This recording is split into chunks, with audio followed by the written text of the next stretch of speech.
Dear friends, मैं आज grammar से रिलेटेड एक बहुत ही अच्छी इंफॉर्मेशन आपको देने जा रहा हूं। तो जो बच्चे रीड वगैरह की तैयारी कर रहे हैं, ग्रेड फर्स्ट ग्रेड सेकंड की तैयारी कर रहे हैं, वो जरूर ध्यान से देखें, क्योंकि उनके सिलेबस में एक ये स्पोका के नाम से एमएचएम के नाम सिलेबस जुड़ा हुआ है। देखो इसको सोल्व कैसे करते हैं। अगर आपको एमएचएम स्पोका ये एक ही थाली के चट्टे बट्टे हैं, अगर आपको इसके बारे में जानना है, इसमें अच्छे नंबर लाने हैं, तो आपको जानना पड़ेगा कि सब्जेक्ट क्या है। देखो हु का जवाब सब्जेक्ट होता है, जो कि जेनरिक, नॉन जेनरिक और यूनिवर्सल होता है। और स्पोका में जो पी जो होता है SVOCA,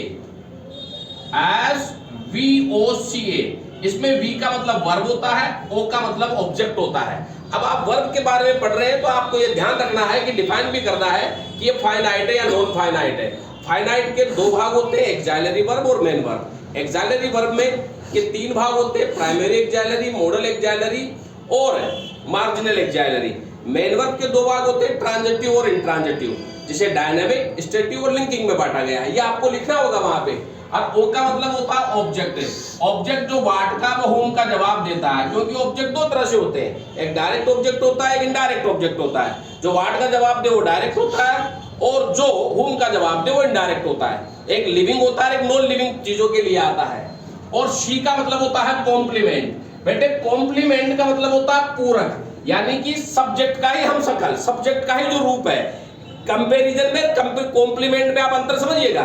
कॉम्प्लीमेंट जो सब्जेक्ट है वही कॉम्प्लीमेंट होता है, यानी कि कॉम्प्लीमेंट जो है वो सब्जेक्ट का ही पूरक होता है। कंपैरिजन में तो तुलना होती है, जब एक ही समान चीज को लेकर के दो चीजों के बीच में बात की जाए वो कंपैरिजन में होती है। लेकिन कॉम्प्लीमेंट जो होता है वो लिंकिंग वर्ब के साथ में आता है।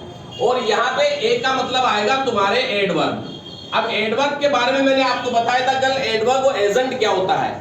एडवर्ब जो हाउ का, वेन का, वेयर का इनका जवाब देती है। एडवर्ब न केवल एडजेक्टिव को, खुद एडवर्ब को, नाउन, प्रोनाउन का, पूरे सेंटेंस को डिफाइन करती है, बल्कि एक कंजक्शन को भी डिफाइन करती है। और वाक्य में इनका प्रयोग जिसको ये डिफाइन करती है उसके पहले होता है। तो आपको इसके बारे में डिटेल पढ़ना चाहिए। एस का मतलब होता है सब्जेक्ट, जो जेनरिक, नॉन जेनरिक, यूनिवर्सल होता है। और वी का मतलब होता है वर्ब, जिसमें एक्सिलरी वर्ब व मेन वर्ब आती है। ओ का मतलब ऑब्जेक्ट, जो डायरेक्ट व इनडायरेक्ट होता है। और कॉम्प्लीमेंट जो लिंकिंग वर्ब के साथ में आता है। ए का मतलब होता है एडवर्ब। एजेंट में एडवर्ब में अंतर होता है, क्योंकि एडवर्ब वाक्य का मुख्य भाग होती है, एजेंट का प्रभाव जो है वो वाक्य पर पड़ता नहीं है, कि उसके होने या न होने से वाक्य के मूल अर्थ पर कोई प्रभाव पड़ता है। तो जैसे कि मैं आपको एक सेंटेंस देने जा रहा हूं, मैंने लिखा है यहाँ पे I am going to school now, मैं अभी स्कूल जा रहा हूं। तो जब आपको इसमें एसवीओसी डिफाइन किया जाए तो आपको बताना होगा कि यहाँ पर आई जो है वो एक सब्जेक्ट का काम कर रहा है, एम जो है वो यहाँ पे हेल्पिंग वर्ब का काम कर रही है, गोइंग जो है वो एक मेन वर्ब का काम कर रही है, टू यहाँ पर प्रीपोजिशन हो गया। अब मैं स्कूल जा रहा हूं, तो कहां जा रहे हो, वेयर का जवाब है। तो यहाँ पर ये जो स्कूल है ये यहाँ पर एडवर्ब का काम कर रही है। और कब जा रहे हो, अब जा रहा हूं, तो ये भी एडवर्ब है। अगर इस पूरे के पूरे वाक्य को अपन देखते हैं तो यह एक प्रीपोजिशनल फ्रेज है, ये पूरा का पूरा यह एक प्रीपोजिशनल फ्रेज कहलाएगा। तो आपको इस तरह से डिफाइन करना है। तो इसके लिए आपको सब्जेक्ट के बारे में, वर्ब के बारे में, ऑब्जेक्ट के बारे में, कॉम्प्लीमेंट के बारे में, एडवर्ब के बारे में, एजेंट के बारे में और एफिक्स और प्रीफिक्स के बारे में आपको पढ़ना पड़ेगा। जब जाकर के आप इसे अच्छे तरीके से कवर कर पाओगे, और इसे तभी कवर कर पाओगे जब आपकी प्रैक्टिस अच्छी होगी। इसीलिए जो बच्चे ग्रेड की तैयारी कर रहे हैं, चाहे वो रीड हो, ग्रेड फर्स्ट हो, ग्रेड सेकंड हो, वो डिटेल में पढ़े। और बिना प्रैक्टिस के, प्रैक्टिस नहीं छोड़नी है आपको।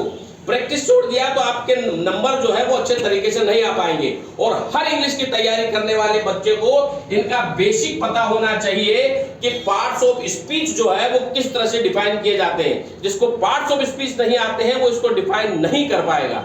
तो प्यारे बच्चों, इसी तरह से आप ग्रामर का अध्ययन करें। हमारे इंस्टीट्यूट में, हमारा इंस्टीट्यूट जो है वो रिद्धि सिद्धि और गौशाला श्योपुर रोड पे है, जहां पे ग्रेड फर्स्ट ग्रेड सेकंड की हम तैयारी कराते हैं। और नए बैच हमने अभी शुरू करे हैं।